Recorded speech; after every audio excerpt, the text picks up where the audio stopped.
प्रभु यीशु मसीह के 12 जो चेले थे उनके विषय में लिखा हुआ है कि उनका इतना प्रभाव पड़ा कि मानो उन्होंने जगत को उल्टा पुल्टा कर दिया। इन्हीं शिष्यों में एक शिष्य अंद्रयास था। अंद्रयास नाम के प्रभु यीशु मसीह के शिष्य के विषय में हम कुछ बातें देखेंगे और इस बात को देखेंगे कि उसके जीवन से हम क्या सीख सकते हैं। यदि नए नियम की मूल भाषा यूनानी में देखा जाए तो अंद्रयास का अर्थ है निर्भीक या साहसी। अंद्रयास प्रभु यीशु मसीह का पहला शिष्य था। वह गलील के एक छोटे से गांव बैतसदा का मूल निवासी था। वह व्यावसायिक रूप में मछुआरा था। प्रभु यीशु मसीह के प्रिय शिष्य पतरस का छोटा भाई भी था। अंद्रयास प्रारंभ से ही परमेश्वर का भय मानने वाला और उसकी आज्ञाओं पर चलने वाला यहूदी व्यक्ति था। वह स्वभाव से मृदुभाषी था, मिलनसार था, नम्र और दयालु किस्म का व्यक्ति था। उसकी बातों पर उसके संबंधी एवं मित्र विश्वास करते थे और उसका बड़ा सम्मान भी करते थे। यीशु का शिष्य होने के पहले अंद्रयास यूहन्ना बपतिस्मा देने वाले का भी शिष्य रहा। यीशु के संबंध में अंद्रयास ने यूहन्ना की यह गवाही सुनी थी कि देखो परमेश्वर का मेमना जो जगत का पाप उठा ले जाता है। इसी गवाही को सुनकर अंद्रयास और यूहन्ना बपतिस्मा देने वाले का एक अन्य शिष्य प्रभु यीशु मसीह का अनुसरण करने लगा। यूहन्ना रचित सुसमाचार के पहले अध्याय की 35वीं से 40वीं आयतों में लिखा हुआ है कि जब यीशु ने अंद्रयास से पूछा कि तुम किसकी खोज में हो, तब उसने कहा, हे रब्बी अर्थात हे गुरु, तू कहाँ रहता है? यीशु ने उससे कहा, आओ तो देख लो। तब उसने जाकर देखा कि वह कहाँ रहता है और उस दिन उसके साथ ठहरा। बाइबल में वर्णित विभिन्न संदर्भों का अध्ययन करने पर अंद्रयास के कुछ प्रमुख गुणों की चर्चा यहां पर हम करेंगे। पहली बात, अंद्रयास व्यवहार कुशल व्यक्ति था। वह मृदुभाषी था, सरल हृदयी व्यक्ति था। वह परमेश्वर की निकटता में चलता था। वचन के अनुसार प्रतिज्ञा किए हुए आने वाले मसीहा की वह भी बाट जो रहा था। इसी के कारण वह यूहन्ना बपतिस्मा देने वाले का चेला बन गया था। उसके द्वारा प्रभु यीशु की मसीहा होने की गवाही सुनकर वह प्रभु यीशु के पास आया। जब वह प्रभु यीशु मसीह के साथ समय बिताकर पूर्ण रूप से आश्वस्त हो गया कि वास्तव में आने वाला मसीहा यही है, तब उसने यह बात स्वयं तक ही सीमित नहीं रखी। सर्वप्रथम उसने अपने भाई पतरस को जाकर यह खबर दी कि हमें मसीहा मिल गया है। और न सिर्फ वह स्वयं प्रभु यीशु मसीह के पास आया, परंतु फिर अपने भाई पतरस को भी वह प्रभु यीशु मसीह के पास लेकर के आया। दूसरी घटना में अंद्रयास का वर्णन गलील की तिबिरियास झील के पार नगर से बहुत दूर पहाड़ पर एक विशाल जनसमूह के संदर्भ में मिलता है। यहां पर एक बड़ी भीड़ है और यीशु के पीछे चल रही है। इस भीड़ के लोगों को अपने भोजन एवं विश्राम की सुधि भी न थी। वे भूखे थे। इनमें से हजारों की संख्या में लोग यीशु के निकट एकत्र हो गए थे। जब यीशु ने इस भीड़ के लोगों के विषय में फिलिप्पुस से पूछा, इनके भोजन के लिए हम कहां से रोटी मोल लें? तब फिलिप्पुस ने सांसारिक दृष्टिकोण से बड़ा सरल और व्यवहारिक उत्तर दिया कि 200 दीनार की रोटियां भी उनके लिए पर्याप्त ना होंगी कि प्रत्येक को थोड़ी थोड़ी मिले। इस घटना में हम पाते हैं कि फिलिप्पुस के उत्तर के पश्चात अंद्रयास यीशु से कहता है, यहां एक लड़का है जिसके पास जौ की 5 रोटियां और 2 मछलियां हैं, परंतु इतने लोगों के लिए वे क्या हैं? अंद्रयास अपने मैत्रीपूर्ण स्वभाव के कारण ही इतनी बड़ी भीड़ में से एक छोटे बच्चे से दोस्ती कर लेता है। उतने विशाल जन समूह के बीच से अंद्रयास उस बालक को उसके भोजन के साथ प्रभु यीशु मसीह के पास ले आया।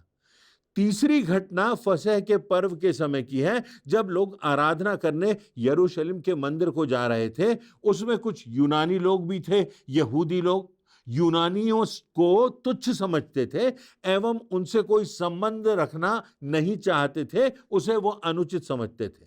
वे उन्हें भिन्न श्रेणी में रखते थे और उनसे किसी भी प्रकार से दूरी बनाकर रखते थे और उनसे संबंध रखना अपमानजनक समझते थे। मरकुस रचित सुसमाचार के 7वें अध्याय की 24वीं आयतों से आगे यूनानी और सरूफिनी की जाति की एक महिला का वर्णन भी हमें मिलता है, जो प्रभु यीशु मसीह की चर्चा सुनकर उसके पास आई और उसके पांव पर गिरकर उससे निवेदन करके कहने लगी, हे प्रभु, मेरी बेटी से दुष्ट आत्मा को निकाल दे। उसकी इस विनती पर प्रभु यीशु मसीह ने उससे कहा, पहले लड़कों को तृप्त होने दे, क्योंकि लड़कों की रोटी लेकर कुत्तों के आगे नहीं डाली जाती। परंतु उस स्त्री ने प्रभु यीशु मसीह को उत्तर दिया, सच है प्रभु, तो भी कुत्ते भी तो तेरी मेज के नीचे बालकों की रोटी का चूर-चार खा लेते हैं। उसने अपने इस उत्तर से संपूर्ण यहूदियों की यूनानियों के प्रति जो भावना थी उसको प्रकट कर दिया था। संभवतः जब यूनानी लोगों ने फिलिप्पुस से प्रभु यीशु मसीह से मिलने का अनुरोध किया, तो पूर्वाग्रहों से ग्रसित यहूदी फिलिप्पुस का भी पहला विचार यही रहा होगा कि इन लोगों के, इन छोटी जाति के लोगों का मसीह से कोई वास्ता नहीं होना चाहिए, इनका उससे मिलना व्यर्थ है। परंतु फिर उसके मन में विचार आया होगा, चाहे बड़े हों, चाहे बच्चे हों, चाहे यहूदी हों, चाहे गैर यहूदी हों, वह किसी से भी मैत्रीपूर्ण व्यवहार रखने में कोई संकोच नहीं रखता था। और यही विशिष्ट भावना अंद्रयास की थी, यही विशिष्ट भावना प्रभु यीशु मसीह से मेल खाती थी। अंद्रयास के मैत्रीपूर्ण होने का विचार फिलिप्पुस के मन में आते ही उसने अंद्रयास से संपर्क किया और अंद्रयास ने उन यूनानियों की मुलाकात प्रभु यीशु मसीह से करा दी। यहां पर एक प्रमुख बात हमको देखने के लिए मिलती है कि अंद्रयास के मन में कोई छोटी जाति, कोई बड़ी जाति, कोई बड़ा, कोई छोटा, कोई गरीब, कोई अमीर, इस प्रकार की भावना नहीं थी। वह हर एक व्यक्ति को एक इंसान के रूप में देखता था। वह हर एक व्यक्ति को परमेश्वर की सर्वोत्कृष्ट कृति के रूप में देखता था। उसके मन में हर व्यक्ति के प्रति सद्भाव की भावना थी। और ये बात आज हमारे लिए बहुत बड़ी शिक्षा रखती है, चाहे हम अपने देश को देखें, चाहे हम दूसरे देशों को देख लें।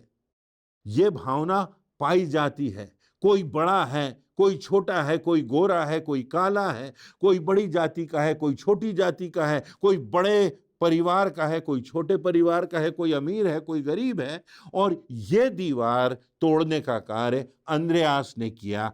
उसने प्रभु यीशु मसीह से उन लोगों का मेल करा दिया जो सोच भी नहीं सकते थे कि हम मसीहा से मेल करेंगे।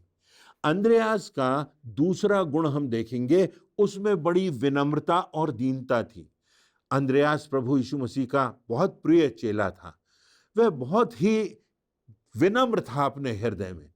उसी ने सर्वप्रथम यह गवाही दी कि जिस मसीहा की बाट हम जोह रहे थे वह तो हमें मिल गया है। इन सब बातों को मुद्दा बनाकर उसने कभी भी घमंड नहीं किया। अंद्रयास के हृदय में ईर्ष्या, जलन, द्वेष का कोई भी स्थान नहीं था। उसने सबसे पहले अपने भाई पतरस को प्रभु यीशु मसीह से मिलाया। अंद्रयास एक दीन पुरुष था। दीनता का अर्थ डरपोक या कायर होना कदापि नहीं होता, परंतु दीनता एक ऐसा सद्गुण है जिसके द्वारा व्यक्ति सहजता से यह स्वीकार कर लेता है कि पापों की क्षमा के लिए, अनंत जीवन की निश्चितता के लिए, इस जीवन में अंधकार की शक्तियों का सामना करने के लिए उस व्यक्ति को परमेश्वर की दया की, परमेश्वर की सामर्थ की और परमेश्वर की अनुग्रह और उसकी सामर्थ की आवश्यकता है। हम परमेश्वर के सामने दीन बनेंगे तो परमेश्वर हमको आशीषित करेगा। हमारी संपूर्ण निर्भरता परमेश्वर पर होना चाहिए और यही बात दीनता को जन्म देती है, विनम्रता को जन्म देती है। तो विषम परिस्थितियों के बावजूद भी हमें दीन बने रहना है, विनम्र बने रहना है, क्योंकि परमेश्वर की आज्ञा यही है, क्योंकि प्रभु यीशु मसीह की जीवन शैली यही है। प्रभु यीशु मसीह का जो प्रथम संदेश था उसमें मुद्दे की, आधारशिला की जो बात है वो दीनता की बात है। बाइबल में दीनता का सर्वोच्च उदाहरण हमें प्रभु यीशु मसीह में देखने को मिलता है। उसने स्वयं को दीन किया और मनुष्यों की समानता में हो गया।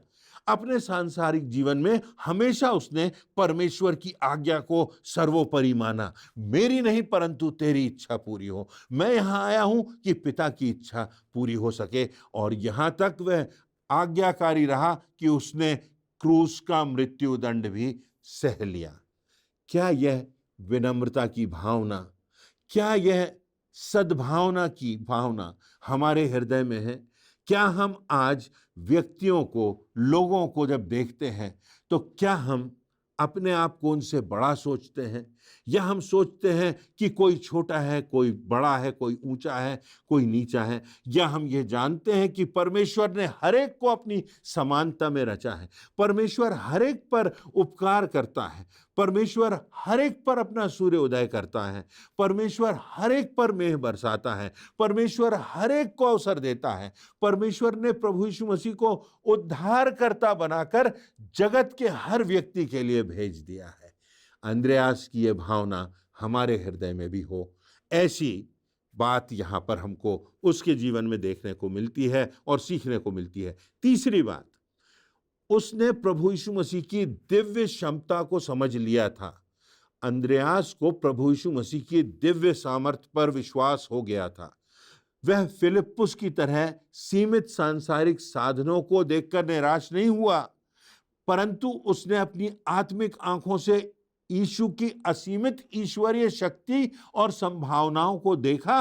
तभी वह इतनी बड़ी भीड़ से एक बच्चे को लेकर के, जिसके पास 5 रोटियां और 2 मछलियां थी, प्रभु यीशु मसीह के पास लाया, क्योंकि वो जानता था कि प्रभु अगर चाहेगा तो इस छोटे से, सीमित से, थोड़े से भोजन से हजारों लोगों की भूख को मिटा सकेगा।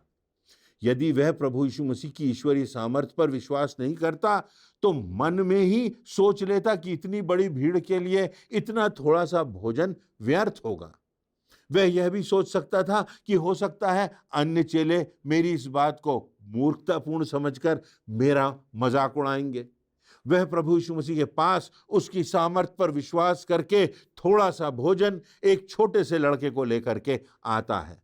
अंद्रयास का दृढ़ विश्वास ही उसके दृढ़ व्यक्तित्व वाले भाई पतरस को यीशु के समीप लाने में सफल होता है। अंद्रयास का यही विश्वास उस थोड़े से भोजन से हजारों लोगों की भीड़ को तृप्त करने में और प्रभु यीशु मसीह की अद्भुत और दिव्य सामर्थ दिखाने में सक्षम बनाता है। अंद्रयास के इसी बड़े विश्वास के कारण कि प्रभु यीशु मसीह में ईश्वरत्व है, यह स्वयं ईश्वर है, यह स्वयं ईश्वर को जी करके दिखाने के लिए इस धरा पर अवतरित हुआ है, वह आया और इसी विश्वास से उसने इतने लोगों को प्रभु यीशु मसीह से मिलाया कि देखो यह मसीहा है, इसकी हम बाट जो रहे थे, यही ईश्वर धरा पर उतर आया है। और यही कार्य उसने अपने भाई पतरस को प्रभु यीशु मसीह के पास ला करके किया, और उसने इसी विश्वास से बहुत से लोगों को प्रभु यीशु मसीह की निकटता में लाने में सफलता पाई। और इसी विश्वास से उस एक बालक को ढूंढकर उसने हजारों लोगों की भूख तृप्त कराई, जो केवल और केवल ईश्वरीय सामर्थ्य से, जो प्रभु यीशु मसीह में थी, उसके द्वारा यह संभव हुआ।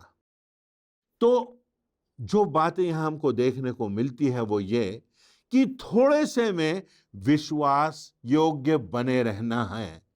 थोड़े से में अंद्रयास विश्वास योग्य बने रहने वाला शिष्य था। अंद्रयास पौलुस और पतरस के समान कोई बड़ा प्रतिभा संपन्न व्यक्ति नहीं था, परंतु उसमें एक योग्यता थी कि वह दूसरों को विनम्रता से प्रभु यीशु मसीह के पास लाता है, अपने भाई को लाता है, अपने मित्रों को लाता है, एक छोटे बच्चे को लेकर के आता है। ये मिलाने वाली बात, प्रभु यीशु मसीह के पास लाने वाली बात, उस प्रभु से नाता जोड़ने वाली बात कि अगर इस व्यक्ति का प्रभु से नाता जुड़ जाएगा तो उसको अनंत जीवन मिल जाएगा, वो मृत्यु पर विजयी हो जाएगा, उसका जीवन सार्थक हो जाएगा। उस थोड़े से विश्वास ने हजारों हजारों लोगों को प्रभावित किया। प्रभु यीशु मसीह के आश्चर्य कर्म करने का वो माध्यम बन गया। ना जाने कितनी आत्माएं उसने जीती होंगी। अंद्रयास वह नींव का पत्थर है जो दिखाई नहीं देता, परंतु वह बहुत महत्वपूर्ण होता है। यह भी महत्वपूर्ण बात है कि एक व्यक्ति के द्वारा, साधारण से व्यक्ति के द्वारा पतरस जैसे लोग तैयार किए जाते हैं। पतरस जैसे लोग प्रभु यीशु मसीह के पास आ जाते हैं और प्रभु यीशु मसीह के राज्य के महान स्तंभ बन जाते हैं। हम में से कितने लोग हैं जो पतरस और पौलुस के समान तो नहीं बन सकते, पर हम में से हर एक अंद्रयास के समान अवश्य बन सकता है। एक साधारण, एक सामान्य व्यक्ति जो लोगों को विनम्रता से, दीनता से, प्रार्थना से, निवेदन से मसीहा से मिला सकता है कि उसका उद्धार हो, उसको शांति मिले, उसको अनंत जीवन मिले, उसको मोक्ष मिले, उसको पापों की क्षमा मिले। अंद्रयास के जीवन से जो एक और बात है वो यह कि उसका जीवन निष्कपट था। अपने निकट संबंधियों को परमेश्वर के लिए जीतना अपेक्षाकृत बहुत कठिन होता है। लूका रचित सुसमाचार के 4 अध्याय की 24वीं आयत में स्वयं प्रभु यीशु मसीह कहते हैं, भविष्यवक्ताओं का अपने देश में आदर नहीं होता।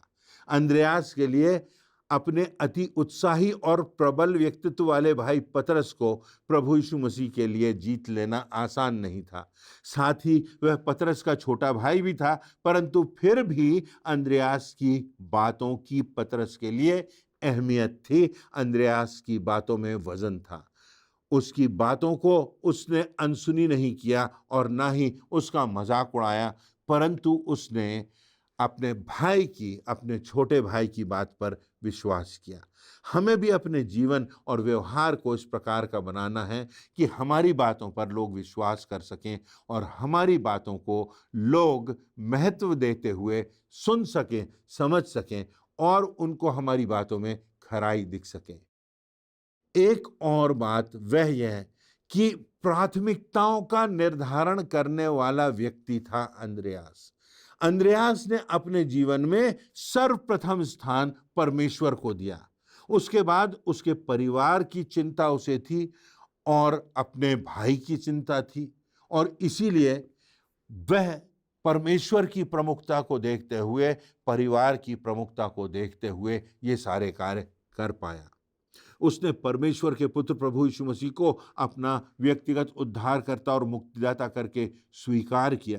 प्रभु यीशु मसीह की आज्ञाओं का पालन किया, यीशु मसीह की सेवा की, उसके साथ साथ निरंतर चलता रहा। उसके आदेशों को पूरा करने के लिए वह निरंतर प्रयासरत रहा। उसने विभिन्न स्थानों की यात्राएं की। उसने कुशल व्यवहार के कारण कई लोगों को परमेश्वर के पास लाने में सफलता प्राप्त की। हमें भी सर्वप्रथम स्वयं को, परमेश्वर को, प्रभु यीशु मसीह को, अपने आप को समर्पित करना है।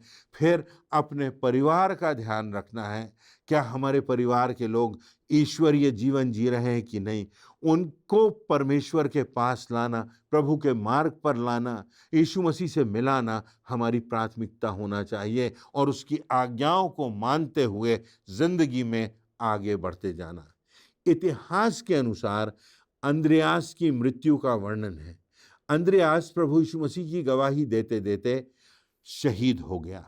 प्रारंभिक कलीसिया के इतिहास में अंद्रयास का कहीं विशेष उल्लेख नहीं मिलता, किंतु संतों की जीवनी के ऐतिहासिक संकलन द्वारा यह जानकारी अवश्य मिलती है कि एशियाई देशों में अंद्रयास ने यात्रा की और सुसमाचार का प्रचार किया।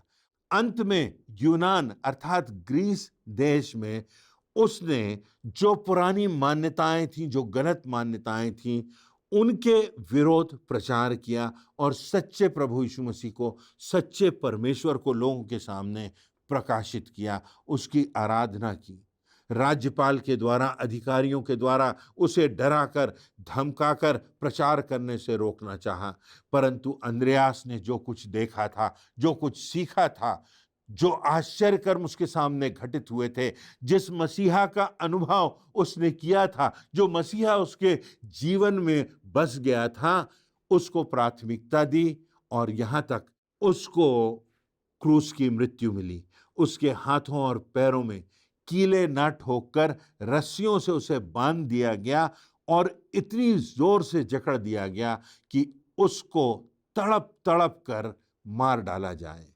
वह 3 दिनों तक क्रूस पर लटका रहा, उसका शरीर खिंचा रहा और असीम वेदना और प्यास की तड़पन के बावजूद भी वह प्रभु यीशु मसीह के प्रति विश्वास योग्य रहा और प्रभु के प्रेम का प्रचार करता रहा। तो इस प्रकार क्रूरता से, इस प्रकार दर्द के चरम सीमा को सहते हुए तड़प तड़प कर अंद्रयास की मृत्यु हो गई। शताब्दियों पश्चात अंद्रयास के अस्थि अवशेषों को स्कॉटलैंड ले जाया गया। रास्ते में समुद्र के किनारे जहाज भी टूट गया। इस जगह का नाम सेंट एंड्रूज बे पड़ा। नाविक अंद्रयास के अस्थि अवशेषों के साथ किनारे पर पहुंच गए। वहां उन्होंने लोगों को अंद्रयास तथा प्रभु यीशु मसीह के बारे में बताया। इस प्रकार अंद्रयास स्कॉटलैंड का पहला संत कहलाया गया। तो आज हम अंद्रयास के जीवन पर देखते हुए अपने जीवन का विश्लेषण करते हैं और देखते हैं कि क्या हम थोड़े ही में विश्वास योग्य बने हुए हैं। हमारा बड़ा नाम ना हो, हमारा बड़ा यश ना हो, परंतु सामान्य व्यक्ति होते हुए भी हम विश्वास योग्य बने रहें, परमेश्वर के प्रति थोड़े में संतुष्ट रहें, थोड़े में परमेश्वर की आज्ञाओं को मानते हुए प्रभु यीशु मसीह के प्रेम को दूसरों तक पहुंचाएं। एक और बात हम पाते हैं कि उसका जीवन निष्कपट था। उसके जीवन में किसी प्रकार का छल और कपट नहीं था। सच्चाई से, विनम्रता से उसने अपने जीवन से प्रभु की गवाही दी। और तीसरी बात जो हम सीख सकते हैं वह यह है कि उसके जीवन में प्राथमिकताएं बिल्कुल सही थीं। पहले परमेश्वर, दूसरा परिवार और तीसरा जो लोग उसके संपर्क में आते, लोगों को प्रभु यीशु मसीह के प्रेम के बारे में बताना, लोगों को उद्धार का संदेश देना, लोगों को अनंत जीवन की शिक्षा देना और सबका मोक्ष हो सके, सबका भला हो सके, सबकी आत्माएं बच सकें, इस बात के लिए अंद्रयास समर्पित था।